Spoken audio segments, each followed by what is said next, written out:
Strategy 1. Stop trusting the warm feeling. We've all done it. Someone walks in, they're charming, they're confident, they look the part, and something inside us just relaxes. We decide they're trustworthy before they've done a single trustworthy thing. That's not intuition. That's our internal software running a shortcut that was never designed for modern life. It was built for a world where a warm smile from a familiar face meant safety. Now it just means we hand our trust to whoever shows up first with good energy.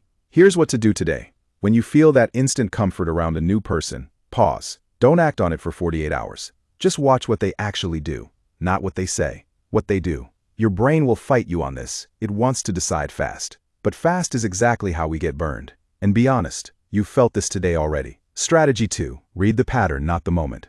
That warm feeling from strategy 1, it doesn't just make us trust too fast. It makes us explain away the bad stuff too. Someone snaps at us, cancels last minute, lies about something small, and we immediately build a case for why it's fine. We're basically defense lawyers for people who never hired us. The red flag shows up, and we bury it under context. Stop doing that. When something bothers you, write it down. One sentence, that day. Don't analyze it, just log it. After a few weeks, you're not reading a moment anymore. You're reading a pattern. And patterns don't lie the way moments do. A single bad day is noise. The same behavior 3 times in a row is a message. Why does this work? Because our memory is not a recording. It's a story we keep editing. Writing things down freezes the original version before we rewrite it to feel better. Strategy 3. Notice what you're excusing. Now here's where it gets uncomfortable. Most of the time, we already know something's wrong. We're not blind to the red flag. We're just very, very good at talking ourselves out of it.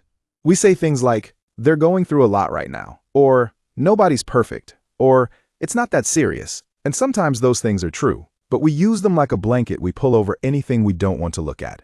The fix is simple and slightly brutal. Ask yourself, would I accept this from someone I didn't have strong feelings for? If the answer is no, you found your answer. We apply different rules to people we're attached to. That's the trap. The attachment isn't the problem. The double standard is. So the action today is this. Pick one person in your life you keep making excuses for. Apply the stranger test. Be honest about what you find. Strategy 4. Don't negotiate with your own gut. Here's the thing. Sometimes we do feel it. Something's off. There's a low-level discomfort we can't name. And instead of listening to it, we interrogate it. We demand it prove itself.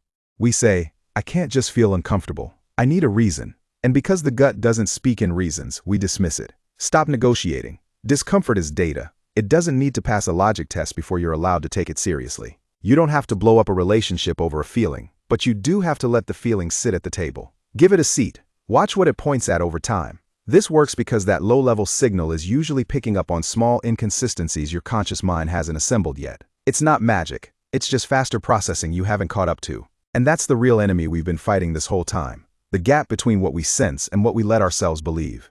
Strategy 5. Raise the cost of your trust. We've been talking about reading people better, but there's another side to this. We make it too cheap to earn our trust. Someone is nice to us a few times and we're open.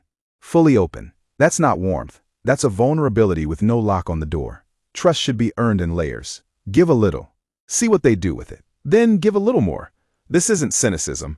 It's just how anything valuable works. You don't hand someone the keys to your house on the first visit. The action today. Identify one relationship where you went fully open too fast. You don't need to pull back dramatically. Just stop volunteering more until they've matched what you've already given. The summary for the shredded attention span.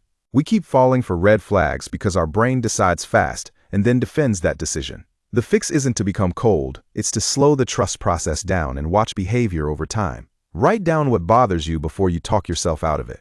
Apply the same standards to people you like as you do to strangers. And stop demanding that your gut feelings explain themselves before you take them seriously. You already knew most of this. You just kept making exceptions. That's the whole problem. And now you don't have an excuse to keep doing it. I'm done here.